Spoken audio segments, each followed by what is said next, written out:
اللہ اکبر اللہ اکبر امور محدثاتها وكل محدثة بدعة وكل بدعة ضلالة وكل ضلالة في النار. رب اشرح لي صدري ويسر لي امري واحلل عقدة من لساني يفقهوا قولي. رب اعوذ بك من همزات الشياطين واعوذ بك رب ان يحضرون. اعوذ بالله السميع العليم من الشيطان الرجيم. بسم الله الرحمن الرحيم. قل اعوذ برب الناس ملك الناس اله الناس من شر الوسواس الخناس الذي يوسوس في صدور الناس من الجنة والناس. بسم الله الرحمن الرحيم. قل اعوذ برب الفلق من شر ما خلق ومن شر غاسق اذا وقب ومن شر النفاثات في العقد ومن شر حاسد اذا حسد.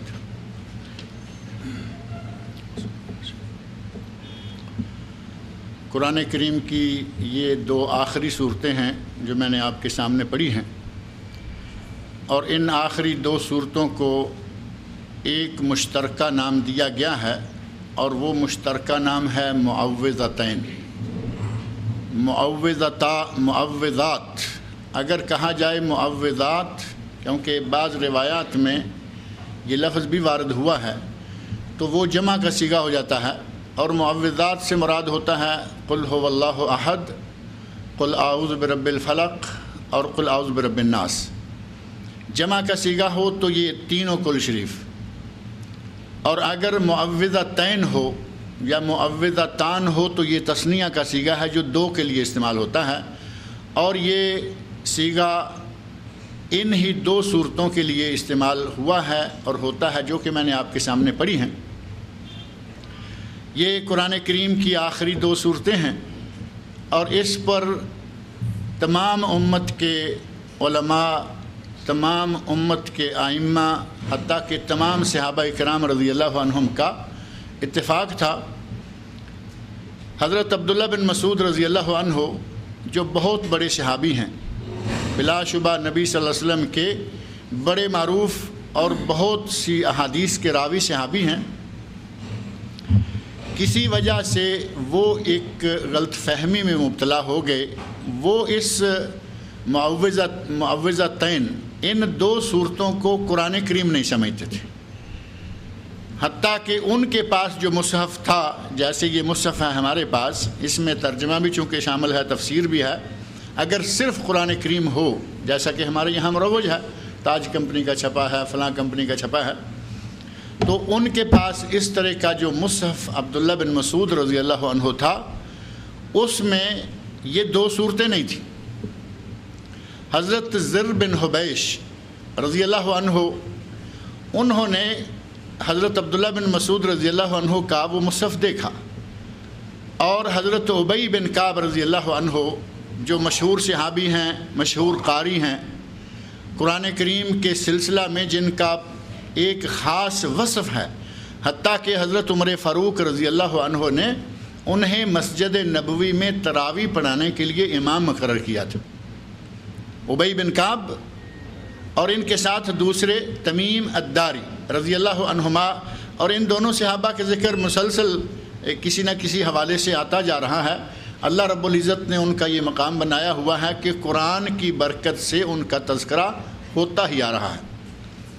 تو حضرت ابی بن کعب کے سامنے حضرت زر بن حبیش نے شکایت کی کہ حضرت عبداللہ بن عباس کے پاس جو مصحف ہے اس میں یہ دو صورتیں نہیں ہیں. اور یہ بات تفسیر امام طبرانی، مسند ابو داود طیالسی اور حدیث کی بعض کتابیں جیسا کہ شرح معانی الاثار طحاوی، ان تینوں کتابوں میں یہ واقعہ موجود ہے کہ جب حضرت زر بن حبیش رضی اللہ عنہ نے شکایت کی تو حضرت ابی رضی اللہ عنہ نے کیا کہا کسی قسم کا کوئی اعتراض، جیسے ہمارے یہاں بوچھاڑ ہوتی ہے کہ لو جی ساری دنیا مانتی ہے تو وہ کیوں نہیں مانتے، اور مختلف قسم کی باتیں، حضرت ابی رضی اللہ عنہ نے کوئی ایسی بات نہیں کہی، بلکہ فرمایا کہ نبی صلی اللہ علیہ وسلم نے ہمیں یہ قرآن کے طور پر دونوں بتائیں، فَنَقُولُ مَا قَالَ النَّبِيُّ صلی اللہ علیہ وسلم، ہم تو وہی کہیں گے جو کہ نبی صلی اللہ علیہ وسلم نے کہا ہے۔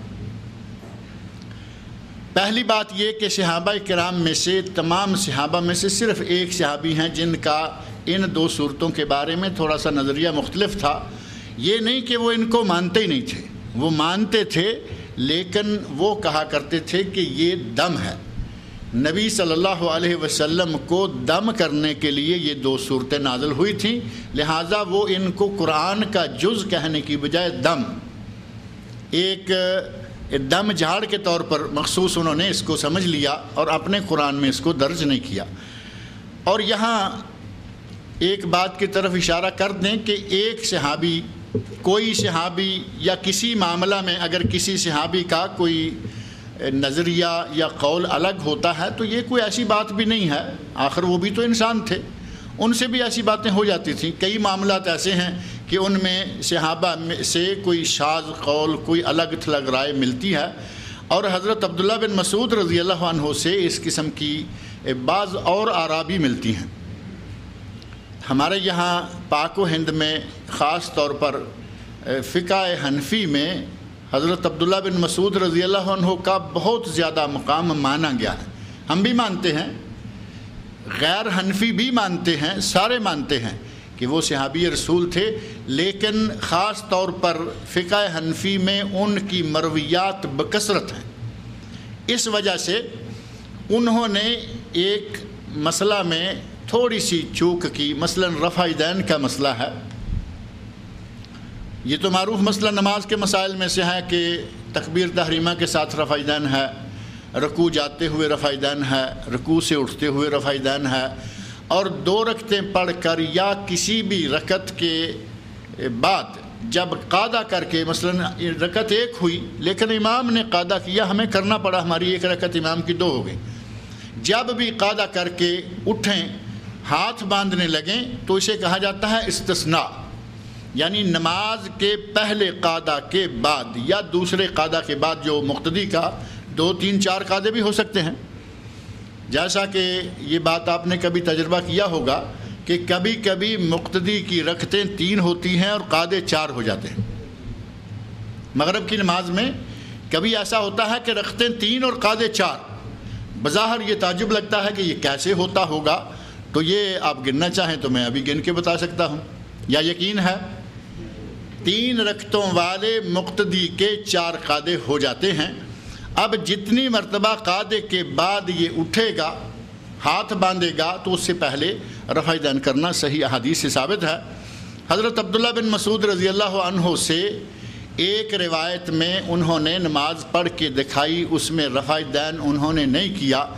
اب اس بات کو ہمارے پاک و ہند میں اتنا مضبوطی سے پکڑ لیا گیا کہ حضرت عبداللہ بن مسعود رضی اللہ عنہ جو کہ صاحب وسادہ ہیں، جو کہ نبی اکرم صلی اللہ علیہ وسلم کے سفر حضر کے ساتھی ہیں، جو کہ نبی اکرم صلی اللہ علیہ وسلم کے خادم ہیں، آپ کے ہمیشہ ساتھ رہنے والے ملازم صحبت ہیں، سارے فضائل سب موجود ہیں اور ہمیں سب فضائل ان کے قبول ہیں، ہم تو کوئی حیثیت ہی نہیں رکھنے ان کے مقابلے میں، لیکن یہ کہ حضرت عبداللہ بن مسعود نے نہیں کی تو پوری شریعت کو ہی ہم ان کی وجہ سے یا تمام صحابہ کے اقوال، تمام صحابہ کے عمل کو چھوڑ دیں گے، یہ بھی تو انصاف کی بات نہیں ہے۔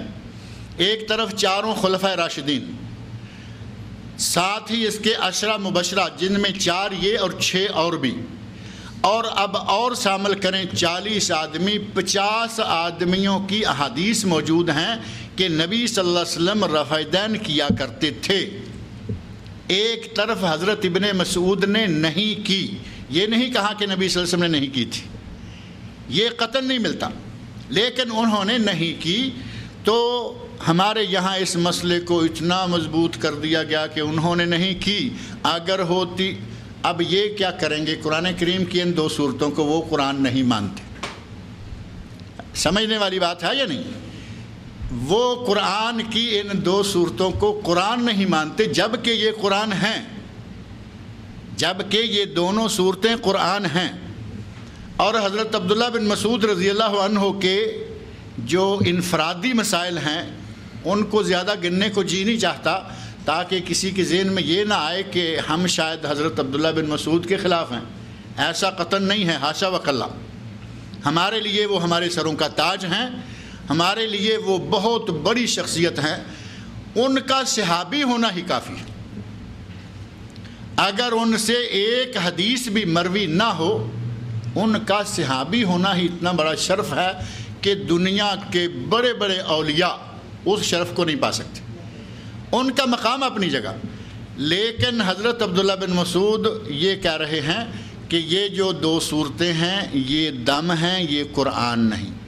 اگر دو نمازی، تین نمازی ہو جائیں، دو نمازی ہو جائیں تو بائیں طرف امام اور دائیں طرف کون ہوگا؟ مقتدی۔ اور اگر تین ہو جائیں، پوری امت کا اس بات پر اتفاق ہے، اجماع ہے، یہی مروج ہے کہ جیسے ہی دو مقتدی اور ایک امام ہو جائے، امام آگے ہوگا، مقتدی پیچھے ہوگا، دو مقتدی پیچھے ہوں گے۔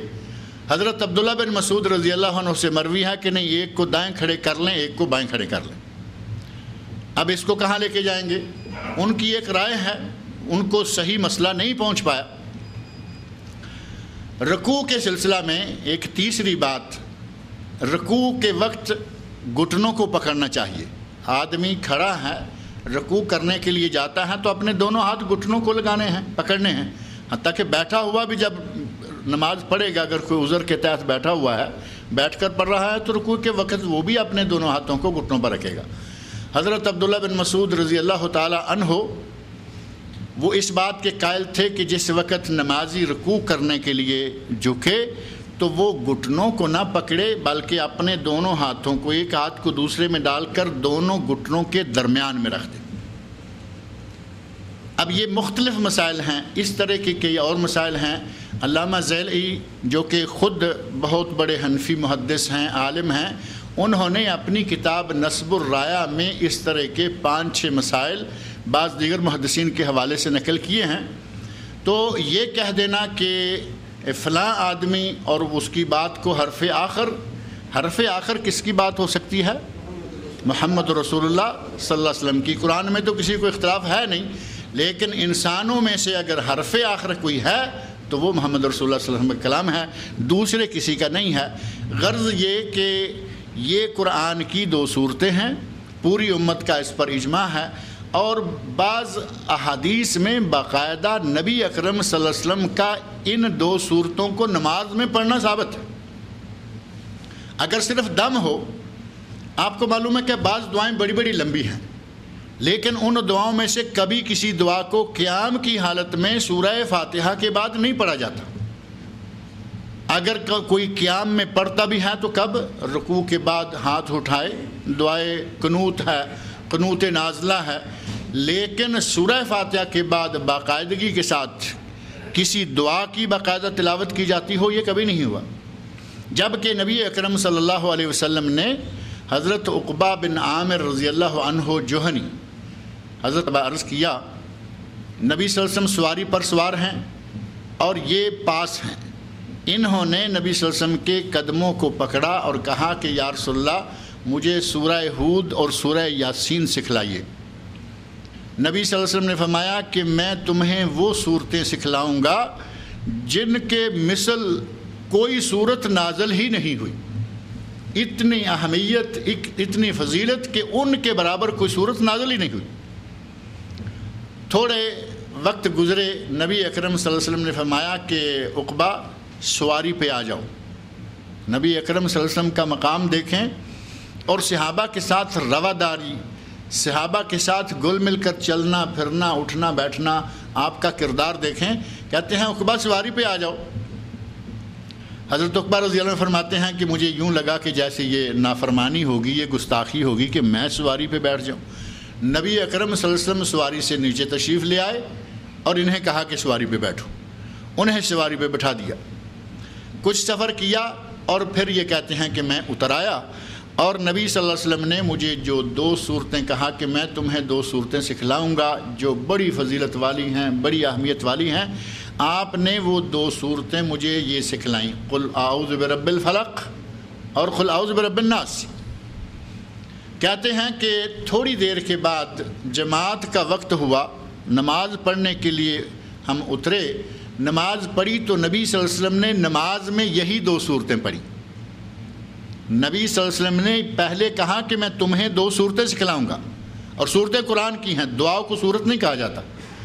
اور پھر جس وقت جماعت کروائی تو نبی صلی اللہ علیہ وسلم نے یہ دونوں صورتیں باقاعدہ یکے بعد دیگرے دونوں رکعتوں میں پڑھی۔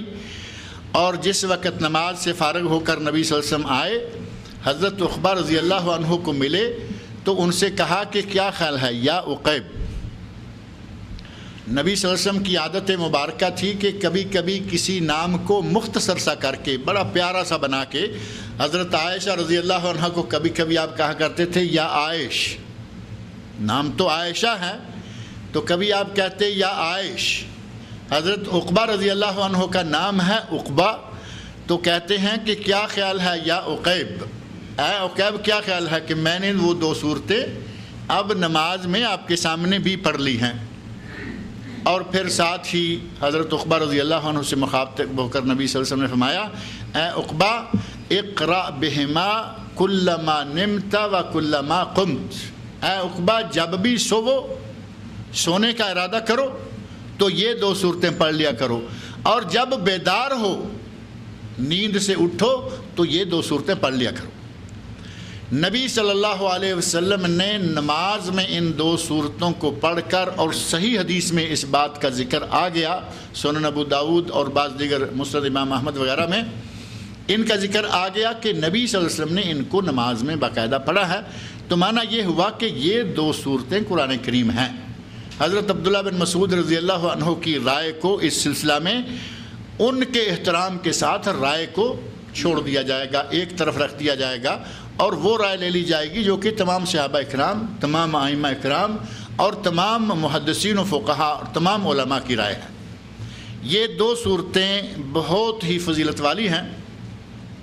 شروع میں جب یہاں یہ سلسلہ شروع ہوا تھا تو قرآن کریم کے فضائل کے ضمن میں کچھ باتیں یہاں آئی تھیں، آپ کے سامنے میں نے قرآن کے فضائل کے ضمن میں ان 2 صورتوں کا تذکرہ بھی کیا تھا، اور ان میں سے چیدہ باتیں اگرچہ مقرر ہو جائیں گی، ان میں سے ہی ایک یہ بھی ہے کہ نبی اکرم صلی اللہ علیہ وسلم نے فرمایا کہ قرآن کریم، تورات، انجیل اور زبور، ان 4 کتابوں میں ان 2 صورتوں کی مثل کوئی صورت نازل نہیں ہوئی، نہ قرآن کریم میں ان کے برابر کوئی صورت، نہ انجیل میں، نہ زبور میں، نہ تورات میں۔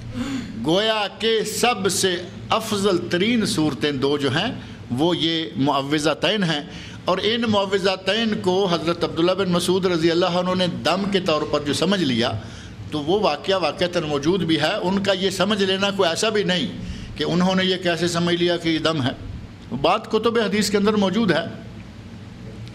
صحیح بخاری میں، صحیح مسلم میں اور معجم طبرانی میں تفصیل کے ساتھ واقعہ جو ہے وہ موجود ہے۔ بعض تفصیلات معجم طبرانی میں ہیں، وہ صحیح بخاری اور مسلم میں نہیں ہیں۔ نبی اکرم صلی اللہ علیہ وسلم کو جادو کر دیا گیا، یہ واقعہ تو معروف ہے، اور کچھ لوگ وہ ہیں جو جادو کا ہی سرے سے انکار کر دیتے ہیں، جادو ہی نہیں ہے، کہتے ہیں نہیں یہ تو بس آنکھوں کا ہیر پھیر ہے، نظر بندی ہے، فلاں ہے، کئی نام دیں گے، جبکہ جادو سحر ہے۔ اور قرآن کریم سورہ بقرہ آیت نمبر 102 اور اس کے بعد قرآن کریم کی آیات پڑھ کر دیکھیں، جہاں وما کفر سلیمان ولکن الشیاطین کفروا یعلمون الناس السحر، وہاں اللہ رب العزت نے باقاعدہ سحر کا لفظ اور اس کی حقیقت جو ہے وہ بیان کی ہے، اور حضرت سلیمان علیہ السلام سے کفر کا رد کر کے، انکار کر کے یہ کہا ہے کہ سلیمان علیہ السلام نے کفر نہیں کیا تھا، وَلَكِنَّ الشَّيَاطِينَ كَفَرُوا، اور وہاں یہ بات بھی ثابت کر دی کہ سحر یا جادو کفر ہے، لیکن یہ کفر نبی اکرم صلی اللہ علیہ وسلم پر کیا گیا۔ یہودیوں نے سازش کے تحت نبی اکرم صلی اللہ علیہ وسلم پر جادو کر دیا۔ حدیث کی بعض روایات سے پتہ چلتا ہے کہ ایک آدمی منافقانہ انداز میں نبی صلی اللہ علیہ وسلم کے گھر آیا کرتا تھا اور اس نے آہستہ آہستہ آپ کے بال اور کچھ چیزیں حاصل کر لی جن میں اس نے جادو کیا، جبکہ مطلقاً یہ بات صحیح بخاری و مسلم میں ثابت ہے کہ یہودیوں نے نبی اکرم صلی اللہ علیہ وسلم پر جادو کا وار کیا، اور اس سلسلہ میں لبید بن عاصم یہودی، عاصم لفظ جو ہے وہ عین الف صاد میم، جیسے ہمارے یہاں حضرت عاصم بن ثابت رضی اللہ عنہ وہ نہیں ہے، الف عین صاد اور میم عاصم۔ لبید بن عاصم یہودی ہے اور عاصم جو ہے وہ صحابی ہیں، لکھنے میں کبھی کبھی یہ کوتاہیاں ہو جاتی ہیں۔ لبید بن عاصم یہودی نے اپنی بیٹیوں کے ساتھ مل کر نبی صلی اللہ علیہ وسلم پر اتنا زوردار طریقے سے جادو کر دیا کہ آپ کو سوائے شریعت کے ہر معاملہ میں عجیب سی کیفیت جو ہے وہ محسوس ہونے لگی۔ شریعت کا معاملہ قرآن نازل ہو، من و ان حرفن، ایک ایک زیر زبر کے ساتھ آپ اس کو آگے پہنچاتے رہے۔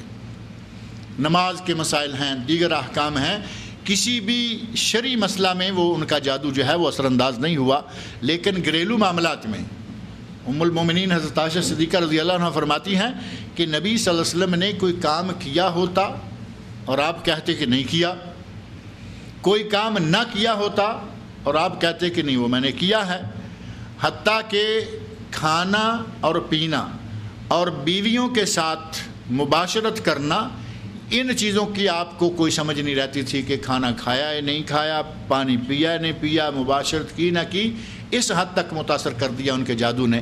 اس وقت اللہ رب العزت کی طرف سے 2 فرشتے آئے اور ان فرشتوں میں سے ایک آپ کی بائیں تھی یعنی پاؤں کی طرف اور ایک سرانے کی طرف کھڑا ہو گیا، اور انہوں نے آپس میں ایک مکالمہ، ایک انداز اختیار کیا۔ ایک نے کہا کہ بھائی آدمی کو کیا ہے، نبی صلی اللہ علیہ وسلم کو کیا ہے، دوسرے نے کہا کہ یہ بیمار ہیں، وہ کہتا ہے کہ ان کو کیا بیماری ہے، جواب ملا کہ ان کو جادو کیا گیا۔ کس نے جادو کیا، کیسے کیا اور وہ کہاں ہے، وہ ساری تفصیلات اس حدیث کے اندر آ گئی کہ کھجور کے خوشے میں ایک موم کا انسانی مجسمہ ٹائپ بنا کر اس میں سوئیاں چبوئی گئی ہیں اور وہ کھجور کے خوشے میں بند کر دیا گیا ہے۔ دھاگے لے کر مشت اور مشاطہ، کنگھی اور سر کے لیے ہوئے بال، ان کو لپیٹا گیا ہے، اور ایک دھاگا ہے جس میں 11 گریں لگائی گئی۔ یہ سارا مٹیریل جمع کر کے انہوں نے ایک کنویں میں ڈال دیا ہے، بیر زروان نام کا کنواں ہے، اس میں ڈال دیا گیا ہے۔ یہ ساری باتیں ان فرشتوں نے آپس میں کی، گویا کہ نبی اکرم صلی اللہ علیہ وسلم کو وہ بتانا چاہ رہے ہیں کہ کیا ہے۔ ایک حدیث میں آتا ہے کہ نبی صلی اللہ علیہ وسلم نے حضرت علی رضی اللہ عنہ کو بھیجا کہ جاؤ فلاں فلاں کنویں سے یہ چیزیں جا کے نکالو۔ وہ گئے۔ اس جادو کی اتنی زوردار کاٹ تھی کہ حدیث میں آتا ہے کہ اس کنویں کا پانی یوں ہو چکا تھا جیسے کہ اس کو جب مہندی دھوئی جائے، لال مہندی لگائی ہوئی ہو، مہندی دھوئیں تو کتنا لال سا اور اس میں ہرا پن تھوڑا سا آ جاتا ہے، وہ پورے کا پورا کنواں اس رنگ کا ہو گیا کہ گویا وہ مہندی کا دھویا ہوا پانی ہے۔ اس جادو کے اثرات سے کنویں کا پانی رنگ بدل گیا۔ حضرت علی رضی اللہ عنہ اور بعض دیگر روایات میں دیگر صحابہ انہوں نے وہاں سے وہ چیزیں نکالی، نبی صلی اللہ علیہ وسلم کی خدمت میں لا کر رکھیں۔ حضرت جبرائیل امین علیہ السلام قرآن کریم کی یہ 2 صورتیں لے کر آگے نبی صلی اللہ علیہ وسلم نے وہ مٹیریل سامنے رکھا، جادو کیا ہوا سامان، کنگھی اور وہ پتلا اور خوشہ اور دھاگا اور بال، ان کو سامنے رکھا۔ قرآن کریم کی یہ 2 صورتیں جو ہیں یہ نبی صلی اللہ علیہ وسلم نے پڑھنا شروع کر دیں۔ ان میں سے پہلی صورت فلق ہے، اس کی 5 آیتیں ہیں، دوسری سورہ ناس ہے، اس کی 6 آیتیں ہیں۔ قرآن کریم آپ کے سامنے ہے، 11 آیتیں۔ آپ نے آیتیں پڑھنا شروع کی، ایک ایک آیت آپ پڑھتے گئے اور ایک ایک دھاگے کی گرہ جو ہے وہ خود بخود ٹوٹتی گئی اللہ کے فضل سے، قرآن کریم کی برکت سے۔ 11 آیتیں مکمل ہوئیں من الجنت والناس تک، اس دھاگے کی 11 گریں کھل گئیں، اور نبی اکرم صلی اللہ علیہ وسلم کے بارے میں حدیث میں آتا ہے کأنما نوشتا من عقال، اور آپ اس طرح تر و تازہ ہو کر بیٹھ گئے کہ جیسے رسیوں میں جکڑا ہوا آدمی کھل جاتا۔ قرآن کریم کی ان 2 صورتوں نے نبی اکرم صلی اللہ علیہ وسلم کو ان کے جادو کے تمام اثرات سے نکال دیا، اور ہمارے لیے الحمدللہ ایک بہترین علاج قیامت تک کے لیے ہمارے لیے ایک نسخہ بن کر ہمارے سامنے آ گیا۔ آج ہمارے مسلمانوں میں یہ چیز بہت پائی جاتی ہے، جادو، ٹونے، ٹوٹکے اور تعویذ اور گنڈے، اور مختلف انداز سے مختلف لوگ مختلف اغراض کے تحت کچھ لینا دینا نہیں، اپنا کچھ سنورتا نہیں، لیکن دوسروں کے لیے پریشانیاں پیدا کیے چلے جاتے ہیں۔ کسی جادوگر کے پاس گئے، اسے کہا کہ فلاں آدمی کھاتا پیتا ہے، ہم چاہتے ہیں کہ اس کے کاروبار میں رکاوٹیں آ جائیں، ان کے بچے بڑے لائق فائق ہیں، ہم چاہتے ہیں کہ ان کے بچے اسکول چھوڑ دیں۔ وہ کوئی نہ کوئی بدبخت جن چھوڑ دیتے ہیں، اور وہ جن جا کے بچوں کو اسکول کی بجائے سینما میں، کاروبار میں رکاوٹیں پیدا کرنا شروع کر دیں۔ نتیجہ یہ کہ معاملات جو ہیں وہ خراب ہونا شروع ہو گئے۔ اگر کبھی کہیں کوئی بھی شخص اپنی اولاد میں بے راہ روی، اپنے کاروبار میں کوئی مندہ دیکھے، تو اس کے لیے قرآن کریم کی یہ صورتیں خاص طور پر بہترین صورتیں ہیں۔ کاروبار بھی اللہ سنوارے گا، بچوں کو بھی اللہ راہ ہدایت پہ لائے گا۔ اور نبی صلی اللہ علیہ وسلم یہ صورتیں صرف ایک مرتبہ نہیں کہ آپ نے وہ پڑھ دیں اور جادو رفع ہو گیا اور بات ختم ہو گئی۔ نبی صلی اللہ علیہ وسلم جب سوتے اور جب بیدار ہوتے، ہر موقع پہ آپ ان تینوں صورتوں کی، قل هو اللہ سمیت، معوذات سمیت، ان 3 صورتوں کی آپ بکثرت تلاوت کیا کرتے تھے۔ حتیٰ کہ ام المومنین حضرت عائشہ صدیقہ رضی اللہ عنہ فرماتی ہیں کہ نبی صلی اللہ علیہ وسلم جس وقت سونے لگتے تو اپنے دونوں ہاتھوں میں قل هو اللہ احد، قل اعوذ برب الفلق اور قل اعوذ برب الناس، یہ تینوں صورتیں پڑھ کر ان میں پھونک مارتے، اپنے سر سے شروع کرتے اور پھر چہرے پر، اور پھر سامنے کا جسم کا جتنا حصہ ہے اس پر دونوں ہاتھوں کو پھیرتے، اور پھر جہاں تک ہاتھ جا پاتا، مثلا اپنی پشت پر، ٹانگوں پر، جہاں جہاں ہاتھ پہنچا سکتے، نبی صلی اللہ علیہ وسلم اپنے پورے جسم کو اپنے ہاتھوں سے چھوتے، اور یہ عمل آپ 3 مرتبہ کرتے، 1 مرتبہ نہیں، 2 نہیں، بلکہ 3 مرتبہ۔ قل هو اللہ احد بھی 3 مرتبہ ہو گیا، قل اعوذ برب الفلق بھی 3 مرتبہ، اور قل اعوذ برب الناس بھی 3۔ لیکن ترتیب یہ نہیں کہ 3 مرتبہ قل هو اللہ احد پڑھ لیں، 3 مرتبہ فلق پڑھ لیں، 3 مرتبہ ناس، بلکہ ترتیب یہ ہے کہ تینوں کو ایک ایک بار پڑھیں، اپنے ہاتھوں میں پھونک ماریں اور اپنے جسم کو چھوئیں، پھر تینوں کو پڑھیں، پھونک ماریں، جسم کو چھوئیں۔ نبی صلی اللہ علیہ وسلم جو انتہائی پاک باز شخصیت ہے، جن کا تقدس، جن کی طہارت، جن کی پاکیزگی کو دنیا کا کوئی انسان پہنچ ہی نہیں سکتا، جب آپ اپنا اتنا تحفظ کرتے ہیں جنوں سے، بھوتوں سے، انسانوں اور ہر قسم کی بد بلاؤں سے، ہر کسی کے شر سے، جب آپ اتنا کوشش کر کے اپنے آپ کو محفوظ کرنے کی کوشش کرتے ہیں، تو ہمیں تو بلولا چاہیے، ہمیں تو بلولا کوشش کرنی چاہیے کہ قرآن، خاص طور پر یہ 2 صورتیں جو ہیں سوتے ہوئے ضرور پڑھ کر اپنے آپ پر دم کر لیا کریں۔ نبی صلی اللہ علیہ وسلم نے فرمایا کہ جب بھی سونے لگو اور جب بھی بیدار ہو تو یہ 2 صورتیں خاص طور پر پڑھ لیا کرو۔ آپ نے یہ باقاعدہ حکم دیا، اقرأوا، یہ صورتیں المعوذات، تینوں صورتیں، اقرأوا المعوذات دبر کل صلاۃ، ہر نماز کے بعد یہ 3 صورتیں، قل هو اللہ احد، قل اعوذ برب الفلق اور قل اعوذ برب الناس، یہ پڑھ لیا کرو۔ انشاءاللہ العزیز ہر قسم کے شر سے، ہر قسم کی برائی سے محفوظ رہو گے۔ نبی اکرم صلی اللہ علیہ وسلم اگر بیمار ہوتے تو بیماری کے عالم میں بھی آپ یہ صورتیں پڑھا کرتے تھے۔ بیمار ہو گئے، یہی صورتیں پڑھیں، اللہ رب العزت شفا عطا کر دیتا تھا۔ ام المومنین حضرت عائشہ صدیقہ رضی اللہ عنہ فرماتی ہیں، اذا اشتد وجعہ، نبی اکرم صلی اللہ علیہ وسلم جب مرض الموت میں، آخری بیماری میں بیمار ہوئے، آپ کی تکلیف بہت زیادہ بڑھ گئی، آپ اس پوزیشن میں نہیں ہیں کہ خود پوری دل جمی کے ساتھ، پوری ترکیز کے ساتھ یہ صورتیں پڑھ سکیں، تو میں نے یہ 3 صورتیں پڑھی۔ پہلے نبی صلی اللہ علیہ وسلم خود پڑھتے تھے، ان میں پھونک مار کر اپنے جسم پورے پر ملا کرتے تھے۔ اب چونکہ صورتیں میں نے پڑھی، اور ہاتھ میں نے اپنا نہیں پھیرا۔ حضرت عائشہ رضی اللہ عنہا کی فراست دیکھیں، ان کی ذہانت دیکھیں کہ نبی صلی اللہ علیہ وسلم پڑھ تو نہیں سکتے، پڑھا میں نے، لیکن آپ کے ہاتھوں میں پھونک مار کر آپ کے ہاتھوں کو پھیرا کہ جو برکتیں ان ہاتھوں میں ہیں وہ میرے ہاتھوں میں کہاں۔ کہتی ہیں کہ میں نے پڑھا لیکن نبی صلی اللہ علیہ وسلم کے ہاتھوں کو آپ کے جسم مبارک کر پھیرا۔ تو نبی صلی اللہ علیہ وسلم ہر بیماری میں، ہر مشکل میں، ہر موقع پر ان کو پڑھا کرتے تھے، حتیٰ کہ مرض الموت میں بھی حضرت عائشہ رضی اللہ عنہا نے نبی اکرم صلی اللہ علیہ وسلم کی خواہش کے مطابق یہ کام کیا۔ اور کبھی کبھی ایسا ہوتا ہے کہ ہم کسی ایسی جگہ پہ گھر جاتے ہیں، اندھیرا ہے، زوردار بارش شروع ہو گئی، زوردار آندھی آ گئی، سیلاب آ گیا، یہ ہو گیا وہ ہو گیا، آسمانی آفتیں ہیں، آدمی پریشان ہو گیا کہ میں کیا کروں۔ ہمارے سامنے نبی اکرم صلی اللہ علیہ وسلم کا عمل مبارک موجود ہے کہ آپ ایسے موقع پر یہی دو صورتیں پڑھا کرتے تھے۔ ابوا ایک مقام ہے جہاں نبی صلی اللہ علیہ وسلم کی والدہ فوت ہوئی تھی، اس مقام کا نام ہے ابوا۔ ابوا کے قریب ایک رات نبی اکرم صلی اللہ علیہ وسلم موجود ہیں، بعض صحابہ کرام بھی موجود ہیں، اتنا زوردار اندھیرا ہوا اور اتنی زوردار بارش اور آندھی آئی کہ صحابہ کرام ڈرنا شروع ہو گئے۔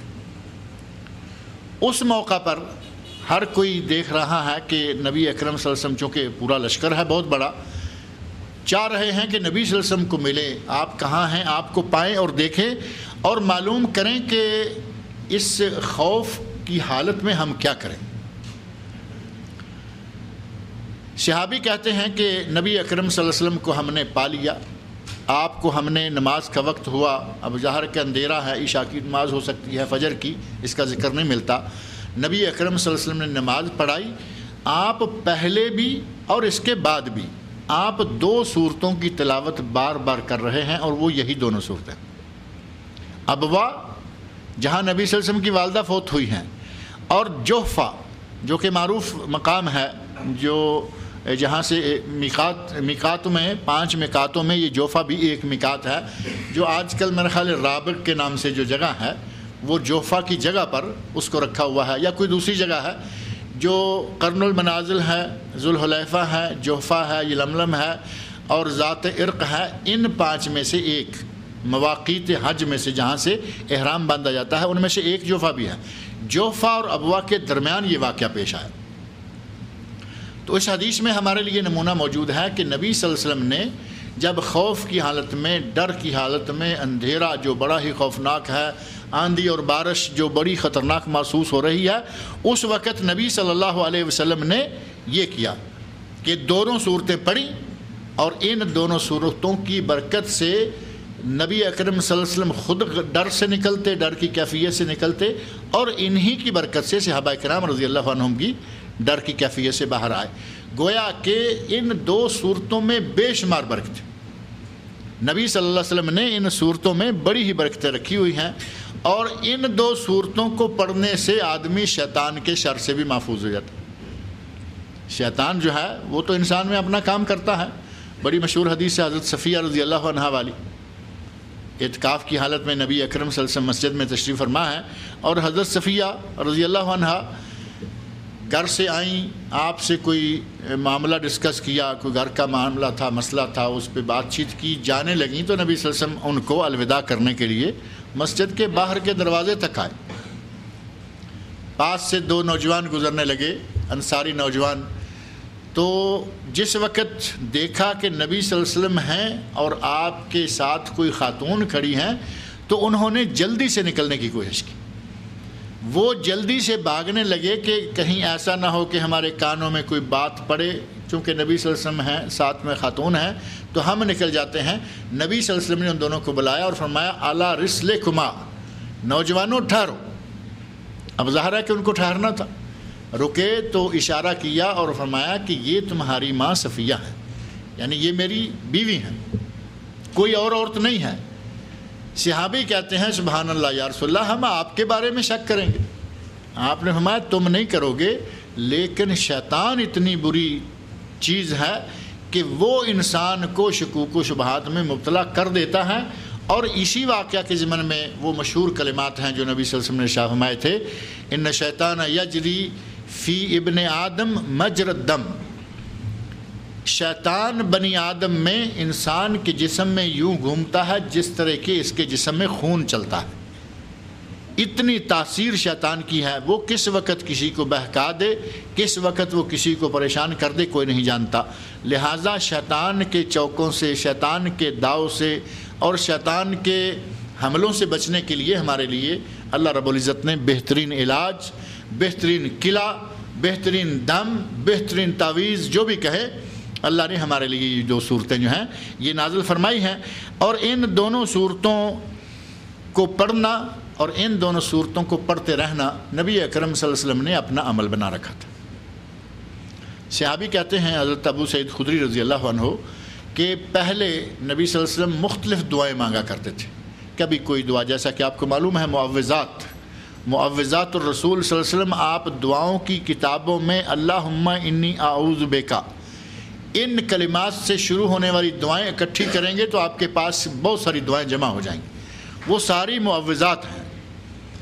حضرت ابو سعید خدری رضی اللہ عنہ فرماتے ہیں کہ پہلے نبی صلی اللہ علیہ وسلم معوذات, جن و انس سے اللہ کی پناہ مانگنے کے لیے مختلف دعائیں مانگا کرتے تھے.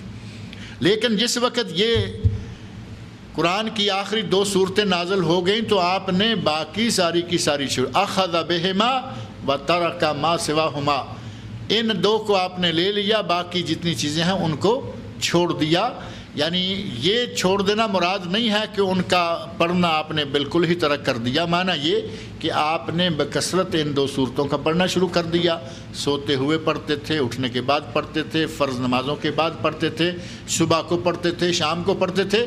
لیکن باقی دعائیں جو ہیں معوذات رسول صلی اللہ علیہ وسلم یا معوذات نبویہ وہ ہمارے لیے موجود ہیں.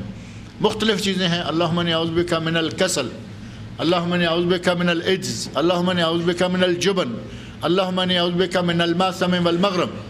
اے اللہ میں سستی سے, اے اللہ میں عاجزی درماندگی سے, اے اللہ میں قرض سے, اے اللہ میں گناہ سے تیری پناہ مانگتا ہوں. وہ دعائیں موجود ہیں, وہ آپ مختلف اوقات میں پڑھیں. لیکن ان دعاؤں کو اکثیر علاج کے طور پر ہر قسم کی پریشانی میں, بیماری ہو, خوف ہو, خطرہ ہو, اندھیرا ہو, آندھی ہو, سیلاب ہوں, زلزلے ہوں, چاہے کچھ بھی ہوں, ان اوقات میں آپ ان دو صورتوں کو پڑھیں. انشاءاللہ العزیز ہر قسم کی آفات, ہر قسم کے شر سے آپ محفوظ رہیں گے.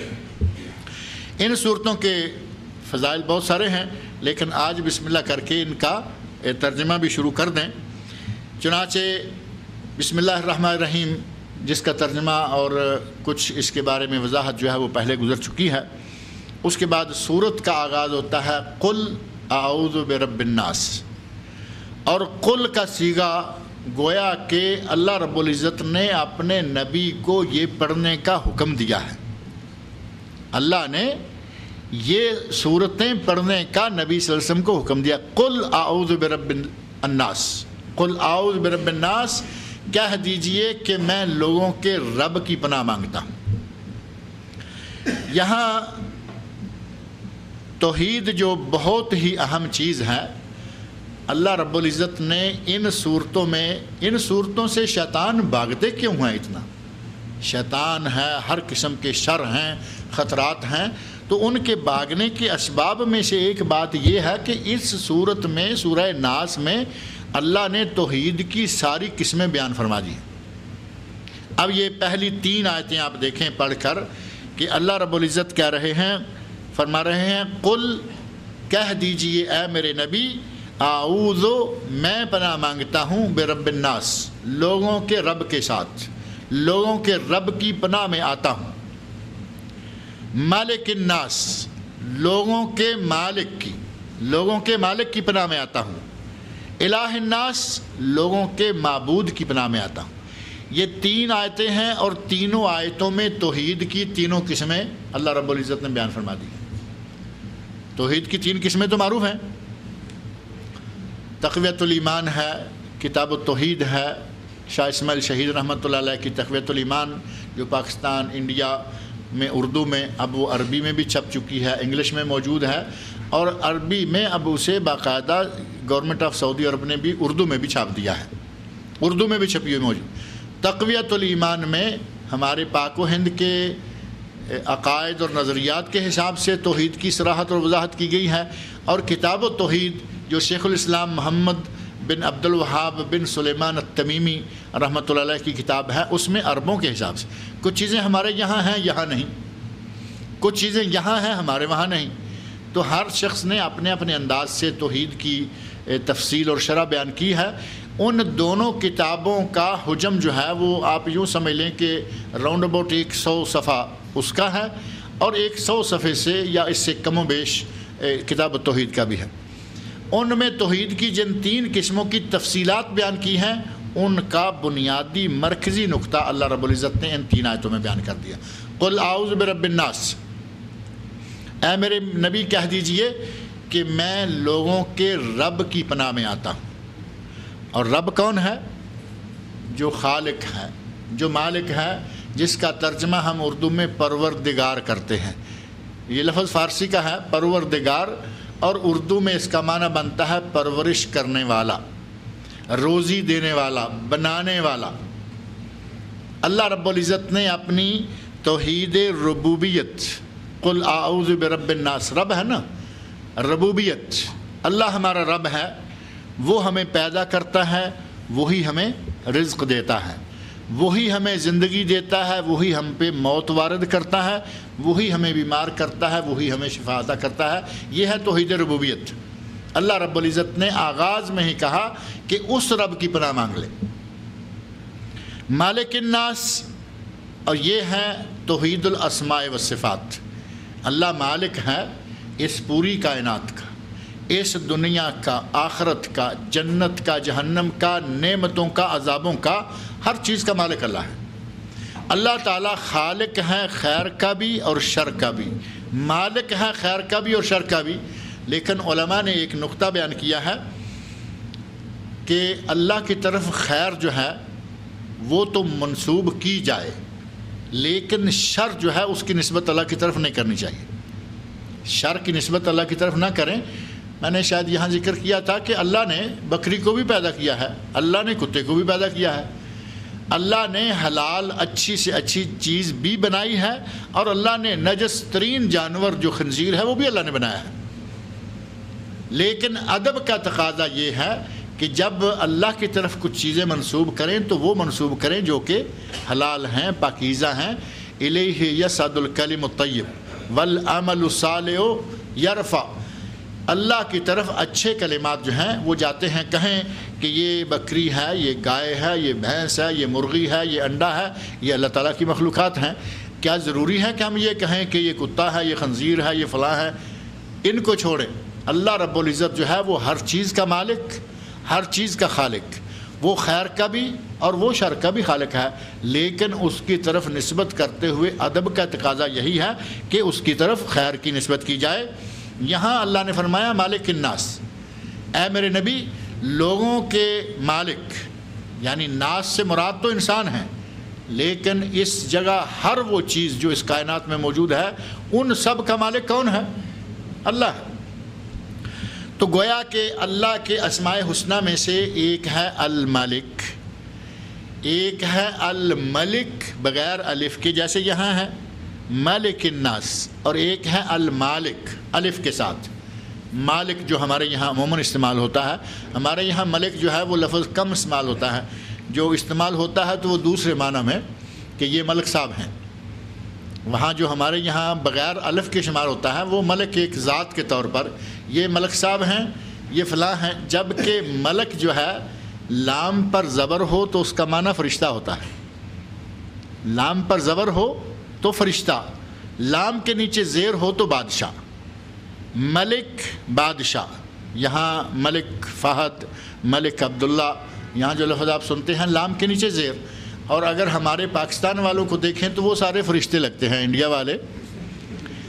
انڈیا میں پاکستان میں بادشاہ تو نہیں ہیں اتنے، کیونکہ وہ تو ایک ایک ہی بادشاہ ہوتا ہے، لیکن وہاں فرشتے بے شمار ہیں، جس کو دیکھو ملک صاحب، ملک صاحب، ملک۔ ملک لام کی زبر کے ساتھ ہو تو فرشتہ، لام کی زیر کے ساتھ ہو تو بادشاہ، اور اگر ملک ہو تو بادشاہی، ملک ہو تو اپنی ذاتی چیز، ملکیت۔ لفظ وہی ہے، مختلف زیروں زبروں کے حوالے سے معنی بدلتا جائے گا۔ اللہ کے اسماء حسنہ میں سے مالک، المالک اور الملک یہ دونوں ہیں، اور یہاں چونکہ اضافت ہے ملک الناس، لوگوں کا مالک۔ اللہ رب العزت نے اپنی توحید الاسماء والصفات جو ہے وہ بھی یہاں بیان فرما دی۔ پہلی آیت میں توحید ربوبیت، دوسری آیت میں توحید الاسماء والصفات۔ توحید الاسماء والصفات کا صرف ایک نقطہ مختصر سے وقت میں ذہن میں رکھ لیں۔ توحید الاسماء والصفات ہم سنتے تو رہتے ہیں کہ اسماء و صفات، اللہ کے اسماء، اللہ کی صفات۔ لفظ اللہ جس کو عرب کہتے ہیں لفظ جلالت، یعنی یہ اللہ کا ذاتی نام ہے، اللہ کا اسم گرامی ہے۔ اب اس کے بعد الرزاق، العزیز، المتین، یہ جتنے بھی نام آتے ہیں، الرحمن، وہ سارے کے سارے اللہ کے صفاتی نام ہیں۔ الرحمن، الرحیم بسم اللہ میں ہے، فاتحہ میں ہے، وہ سارے صفاتی نام ہیں۔ اور کچھ صفتیں ایسی ہیں، اللہ کی کچھ صفتیں ایسی ہیں کہ جو ہمارے یہاں مروج نہیں ہیں، ہم ان پہ توجہ نہیں دیتے، حالانکہ وہ اللہ کی صفتیں ہیں۔ مثال کے طور پر اللہ کا ہاتھ ہے، صحیح احادیث میں یہ بات موجود ہے کہ اللہ کا ہاتھ ہے۔ حدیث میں آتا ہے ید اللہ علی الجماع، اللہ کا جماعت پر ہاتھ ہوتا ہے۔ اور ایک حدیث میں آتا ہے کہ اللہ کا قدم مبارک بھی ہے، اللہ کا قدم ہے، پاؤں ہے۔ جہنم کہے گی، اس میں جہنمی ڈالے جائیں گے تو وہ ایک ہی رٹ لگائے ہوئے ہوگی، حل من مزید، حل من مزید، اور چاہیے اور چاہیے، یعنی میرا پیٹ ابھی نہیں بھرا گیا، اور چاہیے۔ صحیح حدیث میں یہ بات موجود ہے کہ اللہ رب العزت اپنا قدم مبارک اس طرف ڈالیں گے اور وہ فوراً کہے گی کہ میں بھر گئی ہوں، اب مجھے کچھ نہیں چاہیے، میں بھر گئی ہوں۔ صحیح حدیث میں اللہ کے قدم کا ذکر ہے، صحیح حدیث میں اللہ کے ہاتھ کا ذکر ہے، صحیح حدیث میں اللہ کی سمع کا ذکر ہے، اللہ کی بصر کا ذکر ہے۔ لیکن مجھے کان کو انگلی نہیں لگانی چاہیے، اس لیے کہ لیسا کمثلہ شیء، قرآن میں اللہ نے فرمایا ہے کہ اللہ کی مثال کوئی چیز نہیں ہے۔ میں نے صرف سننے کے حوالے سے کہ اللہ کی سمع، یعنی اللہ میں سننے کی قوت موجود ہے، اللہ میں دیکھنے کی قوت موجود ہے۔ اور آپ یہ السمیع العلیم تو پڑھتے رہتے ہیں نا، اعوذ باللہ السمیع العلیم من الشیطان الرجیم۔ قرآن میں سمیع علیم اور السمیع العلیم بار بار آ رہا ہے۔ اللہ دیکھتا ہے، اللہ سنتا ہے، اللہ کا ہاتھ ہے، اللہ کا پاؤں ہے، اللہ کی مشیت ہے، اللہ خوش ہوتا ہے، اللہ ناراض ہوتا ہے۔ یہ ساری صفتیں اللہ کی ہیں۔ اب خوش ہوتا ہے، ناراض ہوتا ہے، سنتا ہے، دیکھتا ہے، اس میں تو میرا خیال ہے ہمیں کوئی اتنا زیادہ مسئلہ پیش نہیں آتا۔ جب باری آتی ہے نا کہ اللہ کا ہاتھ ہے، اللہ کا پاؤں ہے، تو یہاں آ کے لوگ پھر اس کی تعویل کرنا شروع کر دیتے ہیں۔ ہاتھ کی تعویل بڑے بڑے علماء یہاں آ کے پھسل گئے، راہ راست سے یا عقیدہ توحید سے ہٹ گئے، اور انہوں نے اس کی تعویل کرنا شروع کر دی۔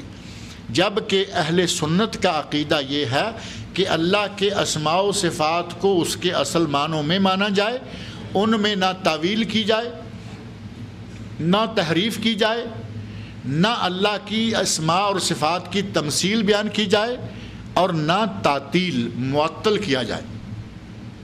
ایک فرقہ تھا جس کو معطلہ کہا گیا، وہ اللہ کی کسی صفت کو مانتے ہی نہیں تھے۔ اہل سنت ایسا نہیں کرتے، اللہ کی جو صفات ہیں ان کو مانتے ہیں۔ تحریف کا معنی تو آپ سمجھتے ہیں، لفظ کا اصل معنی بدل کر کسی اور معنی میں ڈال دینا۔ نہ تحریف کریں، نہ تعطیل، اللہ کی صفات کو معطل کریں بلکہ اللہ کی صفات کو موجود مانیں، نہ تمثیل، کوئی مثال بھی بیان نہ کریں۔ اب یہ نہیں کہہ سکتے کہ اللہ کا نعوذ باللہ ہماری طرح ہاتھ، یہ کہنا منع ہے۔ لیسا کمثلہ شیء، اللہ کی مثال کوئی نہیں ہے۔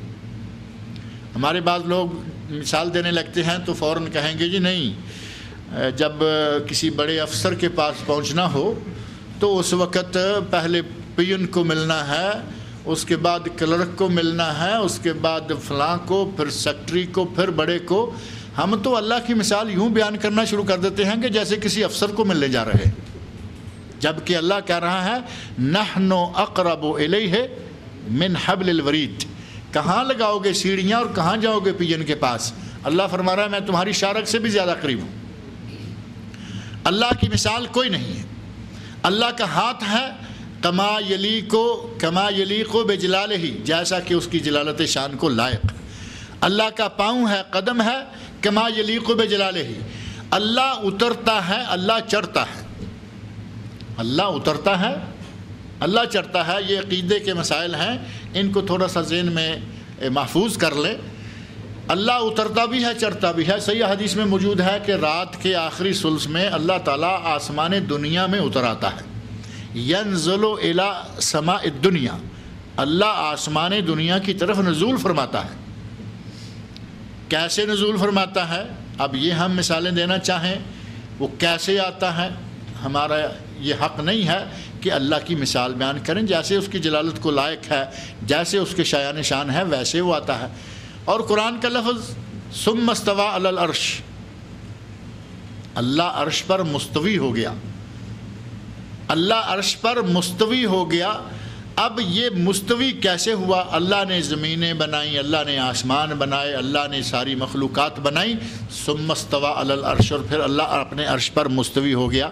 اب ہم عرش کی شکل تیار کریں، جیسے یہ ٹیبل ہے، کرسی بنائیں، جیسے یہ کرسی ہے، مستوی اللہ کا مستوی ہونا، اس کو کرسی پر بیٹھنے کی مثالیں دیں، یہ ساری چیزیں ناجائز ہیں، منع ہے، کیونکہ اللہ کیسے مستوی ہوا ہم نہیں جانتے۔ امام مالک رحمۃ اللہ علیہ، ان سے پوچھا گیا کہ استوا کیا ہے؟ یہ جو اللہ نے قرآن میں فرمایا ہے ثم استوى علی العرش، اور پھر اللہ عرش پر مستوی ہو گیا، یہ استوا کیا ہے؟ تو امام مالک رحمۃ اللہ علیہ نے بہترین اہل سنت کا صحیح عقیدہ وہاں بیان فرما دیا، کہا الاستواء معلوم، پوچھنے والے استوا کا ہمیں پتہ ہے کہ اللہ مستوی ہوا، اتنا ہمیں پتہ ہے۔ الاستواء معلوم والکیف مجہول، کیسے مستوی ہوا، اس کے مستوی ہونے کی کیفیت کیا ہے، انداز کیا ہے، مجہول، یہ کوئی نہیں جانتا۔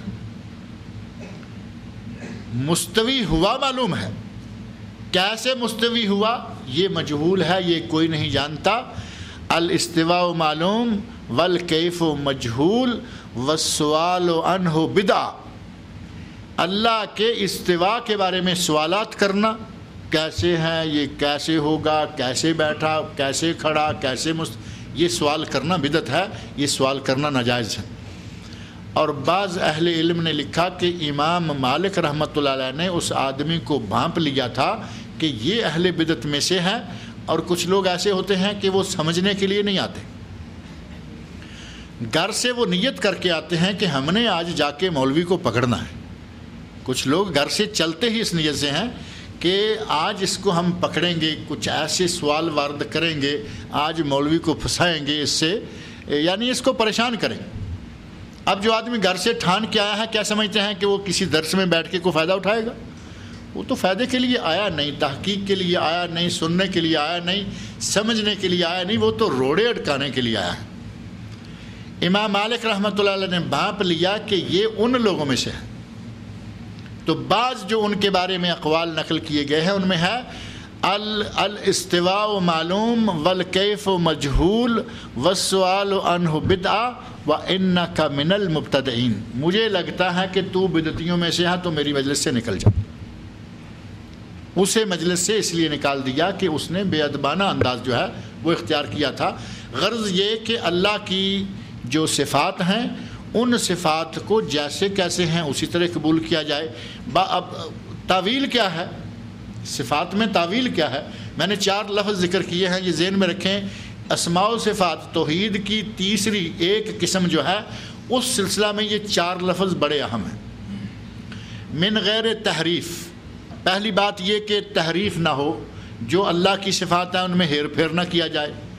ولا تعطیل، اللہ کی صفتوں کو معطل نہ مانا جائے کہ ہیں ہی نہیں، بلکہ مانا جائے۔ من غیر تعویل، اس میں ہیر پھیر نہ کیا جائے، اپنی مرضی سے کوئی معنی نہ ڈالا جائے۔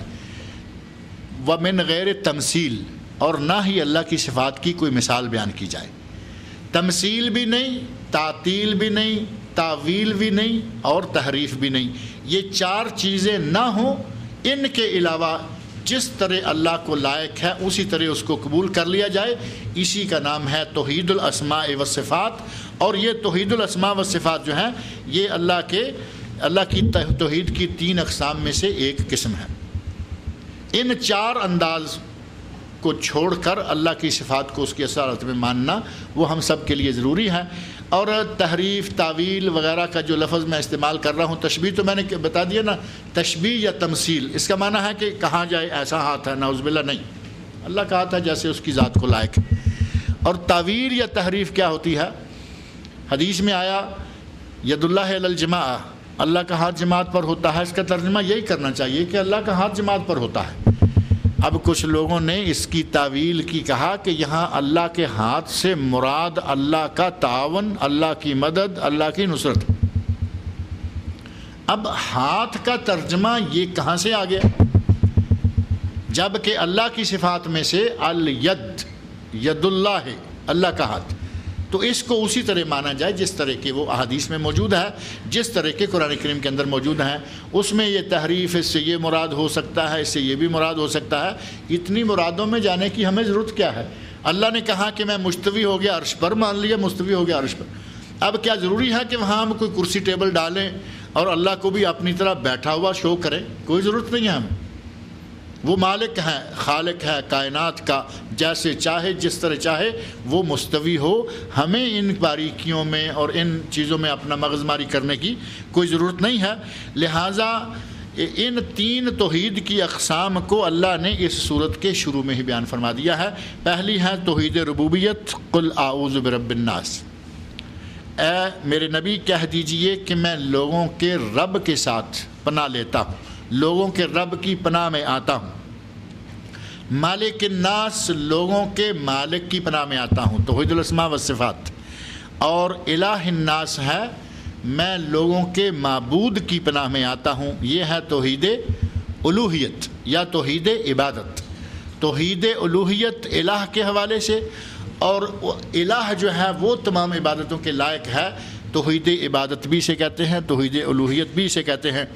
جہاں تک تعلق ہے توحید ربوبیت کا اور توحید الاسماء والصفات کا، ان 2 قسموں میں کوئی اتنا زیادہ مسئلہ نہیں ہے، کوئی زیادہ اختلاف نہیں ہے، بلکہ ان توحیدوں کو خاص طور پر توحید ربوبیت کو مشرکین مکہ بھی مانتے تھے۔